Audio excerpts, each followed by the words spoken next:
So hello everyone बेटा, good morning. कैसे हो आप लोग?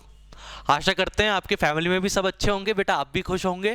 ठीक है, प्लीज़ बेटा कोविड का आप थोड़ा बहुत ध्यान रखिए, है ना। आप सैनिटाइज़र का यूज़ करिए, मास्क लगाइए जब भी बाहर जाते हैं। ठीक है, अपने फैमिली का ध्यान रखिए, अपने पड़ोसी का ध्यान रखें, अपने फ्रेंड्स का ध्यान रखें और अपना खुद का भी ध्यान रखें। फर्स्ट ऑफ ऑल हम लोग यहाँ पर है बेटा, मैंने आपको शायद बताया था कि हम लोग क्रैश कोर्स लॉन्च कर रहे हैं, right. Just for crash course launch कर रहे हैं बेटा, क्रैश कोर्स। ठीक है बेटा, हम लोग क्रैश कोर्स लॉन्च कर रहे हैं आपका, that is for NEET 2022, right. That is for NEET 2022। यहाँ पर बेटा आप 11th वाले बच्चे भी आ सकते हैं पढ़ने, ठीक है। 11th वाले बच्चे भी आ सकते हैं, 12th वाले बच्चे भी आ सकते हैं। 11th प्लस 12th आप दोनों आ सकते हैं, रिपीटर्स भी आ सकते हैं, क्योंकि हम लोग यहाँ पर आपको एनसीईआरटी पढ़ाएंगे। ठीक है, एनसीईआरटी पढ़ाएंगे with hand written notes, with बेटा सबसे अच्छी बात है with hand written notes, hand written notes. ठीक है, आपके नीट में कम से कम 5% क्वेश्चन आपके बायोलॉजी में से बाहर से आता है, राइट। एक दो क्वेश्चन आपका बाहर से पड़ जाता है, ठीक है। तो उसके लिए भी मैं आपको तैयारी करवा दूंगा। अपार्ट फ्रॉम एनसीईआरटी आपको कुछ टॉपिक थोड़े डिटेल में पढ़ा दिए जाएंगे, जिसकी वजह से बेटा आपका अश्योर हो जाए कि आपको 360 आउट ऑफ 360 आ सके, राइट। पढ़ा मैं दूंगा बेटा, रिपीट आपको करना है, रिवीजन आपको करना है। ठीक है, यहाँ पर आफ्टर दिस क्रैश कोर्स, जब हमारा क्रैश कोर्स कंप्लीट हो जाएगा, हम लोग लाएंगे बेटा आपके लिए NCERT review series, right. NCERT review series, जिसमें हम आपको एनसीईआरटी का लाइन टू लाइन पढ़ाएंगे, एनसीईआरटी के लाइन टू लाइन से कैसे क्वेश्चन बन सकते हैं। ठीक है बेटा, तो स्टार्ट करें गुरु, चलो, है ना। स्टार्ट करते हैं हमारा पहला चैप्टर, दैट इज, मैंने आपको बोला था, ठीक है बेटू, मैंने आपको बोला था कि यार हम लोग क्या करेंगे, बेसिक से स्टार्ट करेंगे, राइट। हम लोग क्या करेंगे बेटा, बेसिक से स्टार्ट करेंगे। तो बायोलॉजी का बेसिक क्या होता है, what is the basic unit of the life, what is the basic unit of biology, and that is obviously बेटा, obviously that is cell, right. That is cell. तो हम लोग हमेशा बोलते हैं बेटा कि cell is the basic unit of life. तो हम लोग स्टार्ट कर रहे हैं बेटा आपका पहला unit, that is cell biology. Are you excited for that? अगर एक्साइटेड हो then hit the like button and subscribe to the channel, right, and subscribe to the channel. और बेटा बेल आइकन को भी दबा दो, जिससे आपको लेटेस्ट अपडेट मिल जाए इस क्रैश कोर्स से रिलेटेड, राइट। तो मजा भी आ जाएगा बेटा, है ना। नीट में टाइम कम है, तो टाइम कम को देखते हुए आज हम विदाउट एनी नथिंग हम लोग बेटा स्टार्ट करते हैं सेल बायोलॉजी।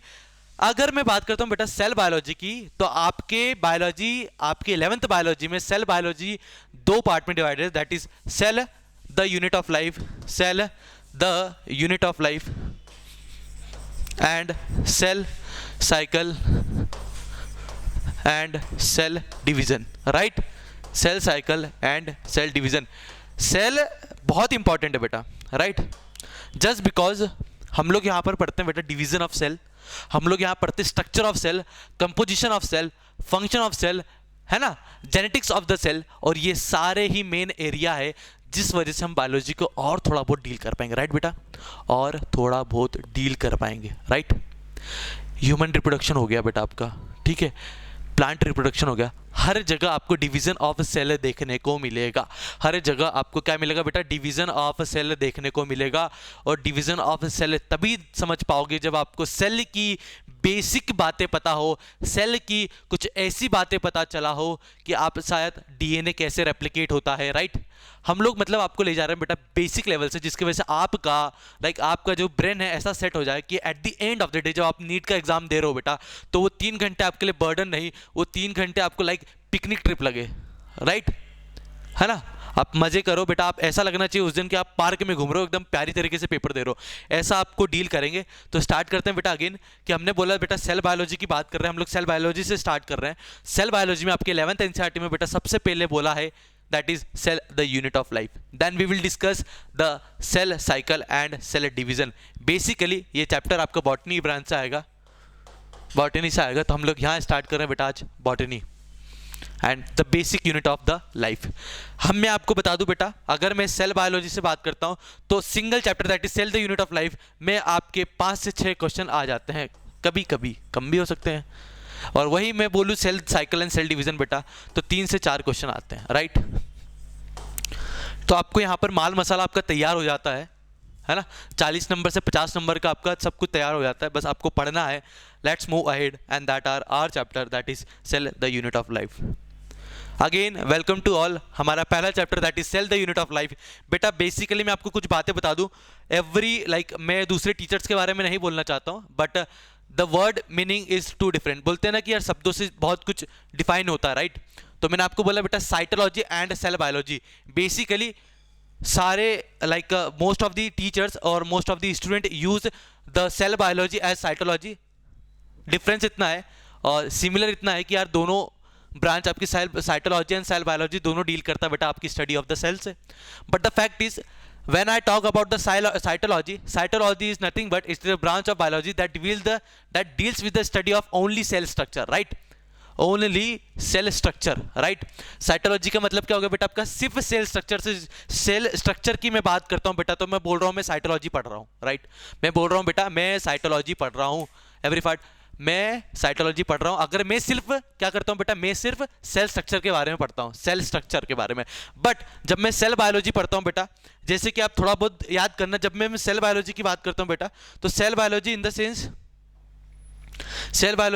बेटा, सेल बायोलॉजी का मतलब होता है जब मैं स्ट्रक्चर की बात तो कर ही रहा हूं, साथ में कंपोजिशन की भी बात कर लेता हूं, साथ में फंक्शन की भी बात कर लेता हूं, साथ में डेवलपमेंट की बात कर लेता हूं, जेनेटिक्स की बात करता हूं, और साथ में ही मैं क्या कर देता हूं बेटा, डिवीजन की भी बात कर लेता हूं। तो यही जितनी भी स्टडीज है बेटा आपकी, structure, composition, function, development, genetics and division of the cell is known as cell biology. इसलिए बेटा मैंने आपको पहले हेडिंग में ये डाला सेल बायोलॉजी, ना कि साइटोलॉजी। अगर मैं बेटा इसके जगह साइटोलॉजी डाल देता तो आप लिटरली, अगर आपको डेफिनेशन पता होती, जेन्युइनली आपको डेफिनेशन पता होती साइटोलॉजी की, तो आप आज मुझे कमेंट में यही लिख रहे होते, क्या सर हम सिर्फ स्ट्रक्चर के बारे में पढ़ेंगे? नहीं। इसलिए बेटा मैंने सेल बायोलॉजी लिखा।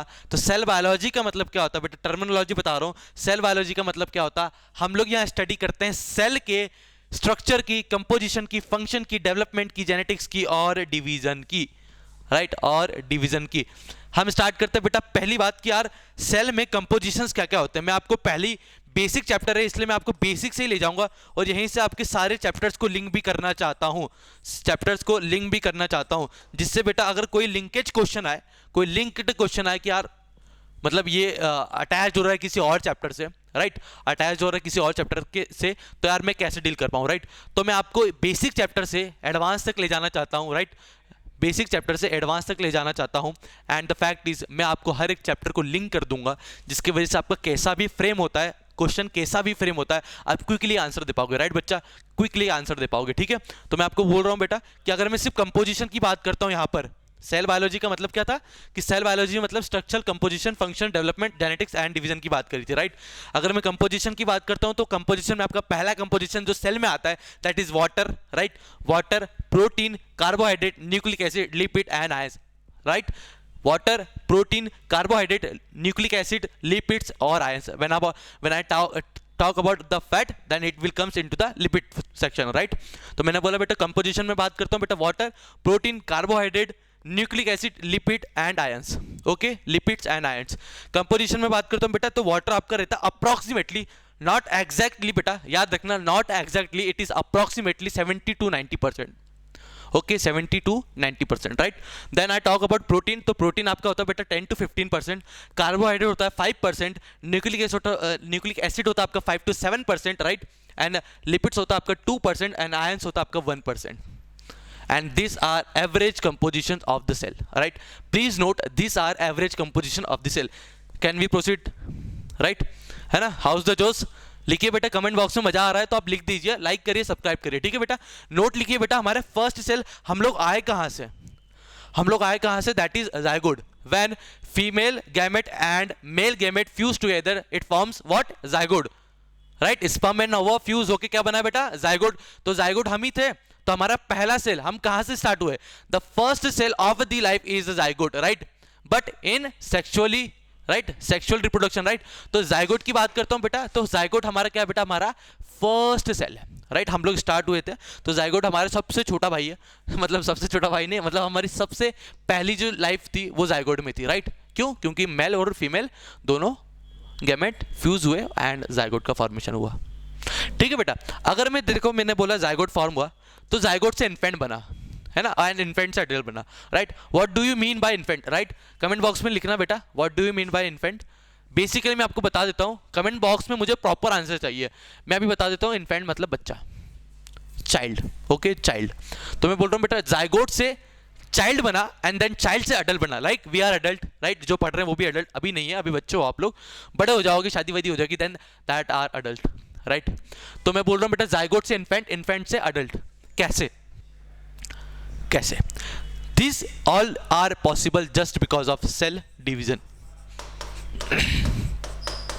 ठीक है बेटा, आपका सेल डिवीजन हुआ, देन आप जाइगोट थे, आपका सेल डिवाइड हुआ, सेल ने ग्रो करा, सेल ग्रोथ हुई, सेल डिवीजन हुआ, देन आप बन गए बेटा, आप इन्फेंट बन गए। इन्फेंट इन द सेंस होता है बेटा less than 1 year child, right, less than 1 year child. And then infant से और ग्रोथ हुई, सेल की ग्रोथ हुई, सेल डिवाइड हुआ, सेल डिवाइड हुआ, और वो at the end of the day बेटा आपका अडल्ट बन गया, दैट आर वी, हम हैं वो अडल्ट। ठीक है, तो हमारा जाइगोट ने, हमारे जो जाइगोट ने, फॉर एग्जांपल ये जाइगोट है ना, ये एग्जांपल जाइगोट है, तो जाइगोट ने अपने आप को ग्रो करा, डिवाइड करा, है ना, ग्रो करा, डिवाइड करा, और बेटा आपका क्या करा, एक फिर इन्फेंट बना वो, और फिर इन्फेंट में भी डिवीजन हुआ सेल का, एंड ग्रोथ हुई सेल की, और फिर जाके अडल्ट बन गया, राइट। तो सेल डिवीजन बहुत इंपॉर्टेंट है बेटा, आपकी एक स्मॉल सेल से एक अडल्ट को बनाने के लिए cell division is so important, right, it's so important, right. मैं बोलूँ बेटा, अगर for example basic knowledge, general knowledge आपके लिए देता हूँ बेटा, है ना, कि अगर मैं बोलता हूँ बेटा the types of cell in the human body, क्या होगा? तो आंसर है बेटा the types of cell in the human body is approx, please note बेटा, इज अप्रॉक्स 200 टाइप्स, है ना, is approx 200 types. The types of animal, sorry, the types of cell in the human body is approx 200 types, right बेटा। अगर मैं आगे चलता हूं बेटा, अगर मैं आपको एनसीईआरटी में ले जाता हूं थोड़ा बहुत, तो एनसीईआरटी में आपके पहला पेज है, ठीक है, राइट हैंड साइड पे आपका पहला पेज है, जहां पर आपको सेल बायोलॉजी के बारे में बेसिक इंफॉर्मेशन दी है। उसके बीच में थर्ड लाइन पे आपको दे रखा है बेटा कि रिडक्शनलिस्ट बायोलॉजी, राइट। लोग छोड़ जाते हैं what is the meaning of reductionist biology, and the fact is reductionist biology is nothing but it is a physiochemical approach, okay, physiochemical approach. NCERT के कोने में दिया है, बच्चे मिस कर देते हैं पढ़ना, ठीक है, वो सिर्फ चैप्टर स्टार्ट करते हैं, बट द फैक्ट इज बच्चा वो नहीं पढ़ेगा, राइट, साइंटिस्ट के बारे में नहीं पढ़ेगा, and he won't study about the summary what the NCERT has given into that, right, sure।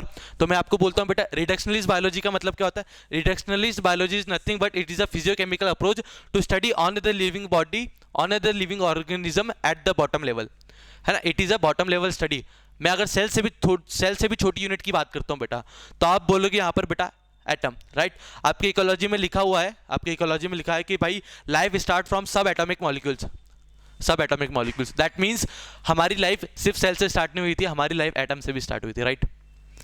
तो रिडक्शनलिस्ट बायोलॉजी का मतलब क्या होगा बेटा? आपका फिजियोकेमिकल अप्रोच है on the living organism, on the living organism to study at the bottom level, मतलब सबसे नीचे लेवल पे स्टडी करेंगे, तब जाके पता चल गया सेल के पहले भी कोई था, that is atom and molecule, right. मजा आ गया? नोट्स बनाते रहो बेटा, हैंड रिटन है, एक नंबर है, मजा आ जाएगा, पढ़िए, ठीक है। मैं बोलता हूँ बेटा मेटाबॉलिज्म, नेक्स्ट टॉपिक है बेटा हमारा मेटाबॉलिज्म। तो metabolism is nothing but it is the sum total, it is the sum total, सारी reaction, it is the sum total of all the biochemical reaction in the living system, right, it is a sum total of all the biochemical reactions in the living body, that means metabolism, right। हाँ, अगर मैं cell की बात करता हूँ बेटा, तो यही मेटाबॉलिज्म मतलब यही सारी बायोकेमिकल रिएक्शन एक एरिना में होती है जिसका नाम है बेटा आपका साइटोप्लाज्म, राइट, साइटोप्लाज्म। तो नेक्स्ट हेडिंग है बेटा मेटाबॉलिज्म के बाद में साइटोप्लाज्म। तो cytoplasm is nothing but it is the main arena where all the cellular activity take place, मतलब यहीं पर सेल का मेटाबॉलिज्म होता है। तो मेटाबॉलिज्म कहाँ होता है बेटा? सेल का, तो सेल का साइटोप्लाज्म में होता है, राइट। सेल के मेटाबॉलिज्म की बात करी तो बेटा याद कर लो साइटोप्लाज्म में होता है। And what is the cytoplasm? Cytoplasm is the main arena where all the cellular activity take place of the cell, right, of the cell, right. अगर मैं main components of the cell की बात करता हूं, मतलब आपकी मेन कंपोनेंट की बात करता हूं, मैंने आपको बोला कि जाओ घर पे जाओ एक सेल बना दो, तो आपको क्या क्या चाहिए, सामग्री क्या चाहिए? तो आपके बेटा मेन कंपोनेंट्स ऑफ सेल की 3 बात करता हूं, दैट इज आपका पहला हो गया cytoplasm, cell membrane and genetic material. Cytoplasm, cell membrane and genetic material. मैं आपको एक डायग्राम बेस बताता हूं बेटा। मैंने आपका एक डायग्राम बनाया, सर्कल बनाया, जिसमें मैंने व्हाइट डॉट रखे हैं और बीच में रेड कलर की मैंने लाइंस बना दी, right. This red colour lines are nothing but they are your genetic material, that are genetic material, right, that may be DNA, that means deoxyribonucleic acid, right? Deoxyribonucleic acid, and it may be RNA, that is ribonucleic acid, right? तो genetic material आपका DNA या RNA कोई सा भी हो सकता है. And जब मैं बात करता हूँ ये आउटर मोस्ट लेयर की, दैट इज आपका सेल मेम्ब्रेन, है ना. एंड अंदर वाली चीज जो आपकी साइटोप्लाज्म है, यहीं पर आपका होता है बेटा ऑल द सेलुलर एक्टिविटी, यहीं पर आपकी सारी होती है बेटा सेलुलर एक्टिविटी. आगे चलते हैं. तो आपने समझ लिया main components of the cell क्या होता है, cytoplasm, cell membrane and DNA and RNA, right?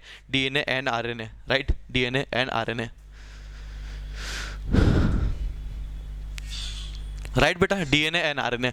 बेटा मैंने आपको बताया cell composition, right? Cell composition. For example मैं आपकी दो चीज लेता हूं, दो सेल लेता हूं, that is bacterial cell and viral cells, virus cell.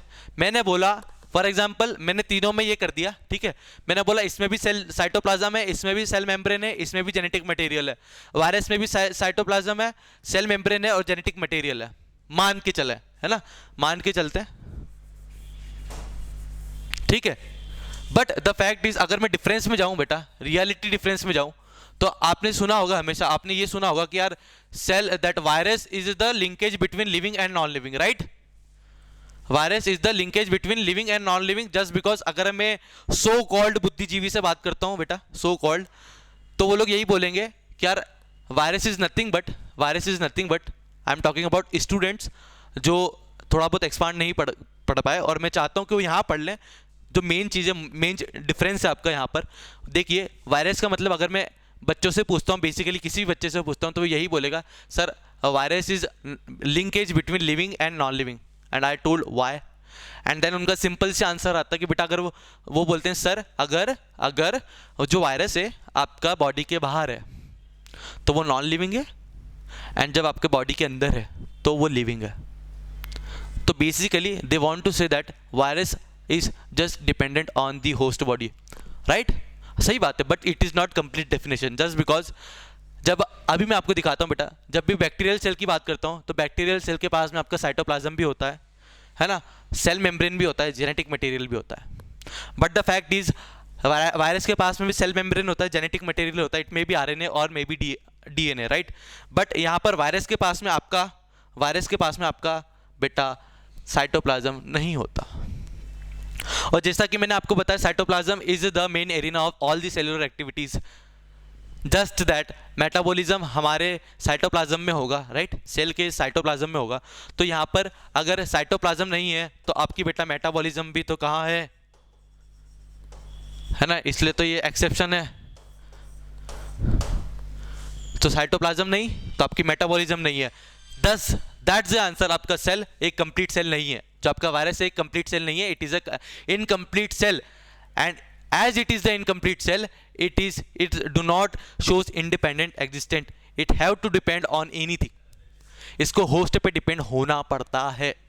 क्यों? क्योंकि बेटा आपके पास में, इसके पास में साइटोप्लाज्म नहीं है, और साइटोप्लाज्म नहीं है तो आपका मेटाबॉलिज्म भी नहीं है, मेटाबॉलिज्म भी नहीं है. आगे मूव ऑन करते हैं बेटा. मैंने बोला बेटा बैक्टीरियल सेल की बात करी थी, है ना? बैक्टीरियल सेल के पास में तीनों चीज थी, इसलिए हमने इसको बोला complete cell. Cytoplasm, cell membrane, genetic material, इसलिए मैंने इसको क्या बोल दिया बेटा? Complete cell. अगर कंप्लीट सेल है तो बेटा इंडिपेंडेंट एग्जिस्टेंस शो करेगा, इंडिपेंडेंट एग्जिस्टेंस शो करेगा. इंडिपेंडेंट मतलब हो गया बेटा ये किसी पे डिपेंड नहीं है, इसके पास ये खुद ही कंप्लीट है ना बेटा, वो खुद कंप्लीट है, इसलिए वो किसी पर डिपेंड नहीं है, किसी पर डिपेंड नहीं है, इसलिए वो इंडिपेंडेंट लिविंग शो कर पाता है, इंडिपेंडेंट लिविंग शो कर पाता है. इसलिए बैक्टीरियल सेल, राइट?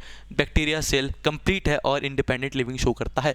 अगर मैं वायरस की बात करता हूं तो बेटा वायरस आपका इनकम्प्लीट है, जस्ट बिकॉज इसके पास में साइटोप्लाज्म नहीं था. साइटोप्लाज्म नहीं था मतलब मेटाबॉलिज्म कुछ नहीं होगा, नहीं होगा, राइट? कुछ नहीं होगा. एंड मेटाबॉलिज्म नहीं होगा तो बेटा ये इंडिपेंडेंट एग्जिस्टेंस शो नहीं करेगा, इसको किसी ना किसी पे डिपेंड ही होना पड़ेगा. हम मूव करते हैं बेटा आगे, हम मूव करते हैं आगे. आगे का ये टॉपिक है बेटा, मैं आपकी एक लाइन लिख दी बेटा, cell is the structural functional. हमने पढ़ा एनसीईआरटी में cell is the structural functional unit of the life. But मैं यहाँ पर एक और पॉइंट ऐड करता हूँ, that is cell is the structural functional as well as hereditary unit of the life, right? Hereditary unit of the life. क्यों ये नया वर्ड क्यों ऐड करा सर आपने? जस्ट बिकॉज, फॉर एग्जाम्पल, समझ गए? Male and female, right. आपके mummy papa थे, फॉर एग्जांपल चलो मेरे मान लेते हैं, है ना, मेरे मम्मी पापा थे, रिप्रोड्यूस हुआ और मैं आया, I am the offspring of them. उनके कुछ कैरेक्टर्स मेरे अंदर आए, और वो कैरेक्टर कहाँ थे बेटा, जीन कहाँ था, डीएनए में था। मैंने आपको बोला सेल डिवाइड होता है तो डीएनए भी आपका रेप्लिकेट होता है, राइट, डिवाइड होता है। तो बेसिकली हेरिडिटरी मतलब यहाँ पर आपके जेनेटिक मटेरियल से बात करी है, और यही जेनेटिक मटेरियल बेटा आपका ट्रांसफ़र होता है। इसलिए मैंने बोला सेल आपका ट्रांसफ़र ऑफ जेनेटिक मटेरियल और हेरिडिटरी के लिए भी बहुत इंपॉर्टेंट रोल प्ले करता है। What do you mean by hereditary? तो hereditary is nothing but it is a transfer of character, it is a transfer of character from one generation to another generation. तो मम्मी पापा से मेरे में आए, राइट, मेरे में आए, राइट। तो बेटा सेल से ही हुए ना, क्योंकि सेल के अंदर ही आपका है ना, सेल के अंदर ही आपका क्या था बेटा, डीएनए था, राइट, डीएनए था, तो मेरे अंदर आए, ठीक है। तो सेल इज ए स्ट्रक्चर, क्योंकि स्ट्रक्चरल फॉर्म में उनको स्ट्रक्चर बनाने के लिए सेल इंपॉर्टेंट होता है। देन फंक्शनल, क्योंकि फंक्शन परफॉर्म करता है हमारा सेल, है ना। Then hereditary, just because hereditary से मतलब हेरिडिटरी से मतलब जो ट्रांसफर ऑफ कैरेक्टर हुए मेरे अंदर, and that's the way cell is a structural, functional and the hereditary unit of the life, right, and hereditary unit of the life. एक बात बता देता हूँ, एक लाइन लिखी है, that all organism are compose of cell, right, है ना। आपके पास अमीबा हो, कुछ भी हो, यूनिसेल्युलर, मल्टीसेल्युलर, मैं, प्लांट, हाथी, घोड़ा, रथ, सबके पास सेल है, राइट, सबके पास सेल है। तो मैं ये बोल सकता हूँ बेटा all organism are compose of cell, all organism are compose of cell. आगे बात करें बेटा, अगर मैं बेटा पहली बात करता हूँ बेटा मल्टी सेल्युलर ऑर्गेनिज्म की, है ना, मैं अगर बात करता हूँ बेटा मल्टी सेल्युलर ऑर्गेनिज्म की, सॉरी यूनिसेल्युलर और मल्टी सेल्युलर की बात करता हूँ, तो यूनिसेल्युलर में बेटा पहली बात यहाँ पर वन सेल ऑर्गेनिज्म होता है, यूनी मतलब वन होता है यहाँ पर, यूनी मतलब वन, तो बेटा ये आपका वन सेल ऑर्गेनिज्म है, whereas multi cellular in the sense multi, right, more than one, okay, more than one. तो multi cellular in the sense more than one cell, it's called multi cellular organism. And what about the unicellular organism, that is only single cell, right, only single cell. And when I talk about what is the main difference, and that is division of labor is absent in the what unicellular organism. And if you told me, if you say me like sir what is the meaning of division of labor, that means मैं आपको हिंदी में थोड़ा बहुत example देता हूँ। For example मेरे यहाँ पर आज फॉर एग्जांपल हम लोग दिवाली मना रहे हैं, ठीक है, मान लो मेरी कोई शादी नहीं हुई है, हाँ, वैसे भी नहीं हुई है, मान लो फॉर एग्जांपल भाई मैं अकेला रहता हूँ, मैं एक फ्लैट लेके मैं अकेला रहा हूँ, और फॉर एग्जांपल आप हो बेटा, एक ए पर्सन है और एक बी पर्सन है, ठीक है, ए मैं हूँ और बी आप हो, आप फैमिली के साथ रह रहे हो, बढ़िया सब है, आपकी जॉइंट फैमिली है, और मैं अकेला रह रहा हूँ, फॉर एग्जांपल एक फ्लैट में मैं अकेला रह रहा हूँ और दिवाली है। ऑब्वियसली बेटा आपको दिवाली मनाना ही तो आपको साफ सफाई सबसे पहले वो करनी पड़ेगी, राइट। तो यहाँ पर ए पर्सन जो कि मैं हूँ, मैं अकेला हूँ, तो बेटा मैं सारा काम कैसे कर पाऊँगा अकेला, है ना, राइट, मेरी एफिशिएंसी भी कम रहेगी, राइट, मैं बहुत डिले करूँगा काम करने में, राइट, क्योंकि वो सारा काम मुझे करना है, राइट। तो यहाँ पर मैंने डिवाइड नहीं करा है मेरा सारा काम किसी और को, जस्ट बिकॉज क्योंकि मैं अकेला था, तो यहाँ पर मेहनत तो मुझे ज़्यादा लगी, एफिशिएंसी कम हो गई मेरी, है ना, और टाइम लग गया, राइट, क्योंकि मैं अकेला हूँ, राइट। मैं वेरएज मैं आपकी बात करता हूँ बेटा, आपके घर में बहुत बड़ी फैमिली होगी, है ना, बहुत बड़ी, तो आपने अपना काम बोला कि कचरा वचरा कोई और फेंक देगा, नया सामान कोई और ले आएगा, मिठाइयाँ कोई और ले आएगा, ठीक है, सफाई कोई और कर लेगा, तो आपने क्या करा बेटा, आपका जो काम है जो आप अकेले करने वाले थे, आपने अपना काम डिस्ट्रीब्यूट कर दिया, राइट। तो यहाँ पर आपकी एफिशिएंसी बढ़ गई, टाइम बढ़ गया, साफ सफाई हो जाएगी ना, जल्दी हो जाएगी ऑब्वियसली बेटा, क्योंकि जहाँ मेरे को 5 दिन लगेंगे वहीं आपको 1 दिन लग जाएगा, जस्ट बिकॉज आपके पास में क्या है आपके पास में वर्कर्स है, फॉर एग्जाम्पल आपके पास लेबर्स है, आप काम करवा रहे हो, ठीक है, तो आपकी एफिशिएंसी भी बढ़ गई बेटा, टाइम भी कम लगा आपको सफाई करने में। दैट्स द पॉइंट जो आपको शो करना चाहता था। तो ये एग्जांपल से शायद आप समझ गए हो, नहीं समझ पाए तो प्लीज़ कमेंट बॉक्स में कर देना कि सर नहीं समझें, तो कल मैं आपको और बता दूंगा। And that's the meaning of division of labour, मतलब अपना काम डिस्ट्रीब्यूट कर देना। तो यूनिसेल्युलर अकेला बंदा था, तो अपने काम किसको डिस्ट्रीब्यूट करेगा, तो इसलिए यहाँ पर डिवीजन ऑफ लेबर एब्सेंट होता है, इसी वजह से यहाँ पर आपका जो यूनिसेल्युलर ऑर्गेनिज्म है वो एफिशिएंसी बहुत कम शो कर पाता है ना। वेयर एज मल्टी सेल्युलर की बात करता हूँ, multi in the sense many, तो अपने सारे काम बहुत सारे सेल्स में डिवाइड कर देता है, तो यहाँ पर आपको डिवीजन ऑफ लेबर बहुत अच्छा देखने को मिलेगा, और डिवीजन ऑफ लेबर अच्छा है, that's why the more efficiency is been seen, right. अगर मैं एग्जांपल की बात करता हूँ यूनिसेल्युलर की बेटा, तो अमीबा, बैक्टीरिया और ईस्ट की बात कर लूँगा। अगर मैं एग्जांपल ऑफ मल्टी सेल्युलर की बात करता हूँ, मतलब मैं, plants, animals and plants, right बेटा, animals and plant. At the last slide बेटा हम लोग जाते हैं। अगर मैं बात करता हूँ बेटा आपकी एक नोट पॉइंट की बात कर लेता हूँ, unicellular organism are capable of independent existence and to perform essential function. आपके एनसीईआरटी यही कहती है, राइट? क्यों? क्वेश्चन इज क्यों? मैंने आपको बताया यूनिसेल्युलर मतलब सिंगल, मैंने आपको बताया यूनिसेल्युलर मतलब single cell, division of labour, अच्छा more less sorry division of labour है ही नहीं और लेस एफिशिएंसी है, ठीक है, ये बात होगी यूनिसेल्युलर ऑर्गेनिज्म की। Are capable of independent existence and essential function, right right. आपकी एनसीईआरटी ने ऐसा क्यों कहा कि इंडिपेंडेंट एग्जिस्टेंस शो करता है, एसेंशियल फंक्शन शो करता है, राइट? मैंने आपको उससे पहले कुछ बताया था बेटा वायरस और बैक्टीरिया के बारे में, सही बोला? वायरस और बैक्टीरिया के बारे में सही बोला। मैंने वहाँ पर आपको बताया था बैक्टीरिया एक इनकम्प्लीट सेल था, सॉरी कंप्लीट सेल था, कंप्लीट सेल था इसलिए वो किसी पर डिपेंड नहीं था। क्या बैक्टीरिया एक यूनिसेल्युलर है? हाँ है सर, बैक्टीरिया एक यूनिसेल्युलर है, मैंने आपको बताया था। Bacteria is an example of unicellular organism like, और मैंने बोला बेटा बैक्टीरिया आपका एक कंप्लीट सेल था जस्ट बिकॉज उसके पास में तीनों चीज़ थी, cell membrane, cytoplasm, genetic material, तीनों चीज़ थी गुरु, तीनों चीज़ थी इसलिए वो कंप्लीट सेल था, और कंप्लीट सेल है इसलिए वो अपनी इंडिपेंडेंट एग्जिस्टेंस शो कर पाता है। तो बेटा आपका इंडिपेंडेंट एग्जिस्टेंस तभी शो करता है बेटा जब वो किसी पर डिपेंड नहीं होता। तो वो आपका जो सिंगल सेल है दैट इज यूनिसेलुलर ऑर्गेनिज्म में वो अपना सारा काम एक अकेले सेल से कर लेगा, इसलिए वो किसी पर डिपेंड नहीं है। And what about the essential function? तो बेटा वही तो बात है कि वो एक सेल अपने सारे काम भी परफॉर्म कर लेता है।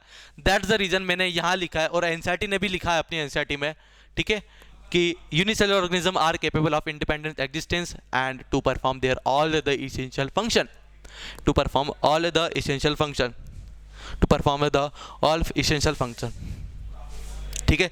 तो बेटा ये था आज आपका, है ना, मैंने आपको पहली बात बताई, हम थोड़ा बहुत रिकैप कर लें, दैट इज रिवीजन कर लेते हैं बेटा, है ना। मैंने आपको बताया बेटा cell biology and what is the basic difference between cell cytology and cell biology, right. फिर हम लोग थोड़ा बहुत गए कि सेल क्या होता है, यूनिसेलुलर क्या होता है, मल्टीसेलुलर होता है बेटा। आगे कल से हम डिस्कस करेंगे बेटा, कल से हम सबसे पहले आज का रिवीजन करेंगे। ऐसे ही आप जुड़े रहिए, है ना, मज़ा आ जाएगा। चैनल को सब्सक्राइब कर दो, है ना, अच्छा लगेगा, और जुड़े रहिए बेटा। क्रैश कोर्स ही आपका 100 डेज में सब कुछ हो जाएगा, गारंटी देता हूँ, अगर आपका रिस्पॉन्स अच्छा मिला तो, ये है फैक्ट है, ठीक है। तो थैंक यू सो मच। कल हम डील करेंगे बेटा हिस्ट्री ऑफ सेल से, चैप्टर आगे कंटिन्यू करेंगे that is history of cell, जहाँ पर हम साइंटिस्ट के बारे में पढ़ेंगे कि किसने सेल पहला डिस्कवर करा, किसने लास्ट, व्हाट न्यूक्लियस किसने डिस्कवर करा, ठीक है। एंड अपना फैमिली का ध्यान रखिए, ऑल द वेरी बेस्ट।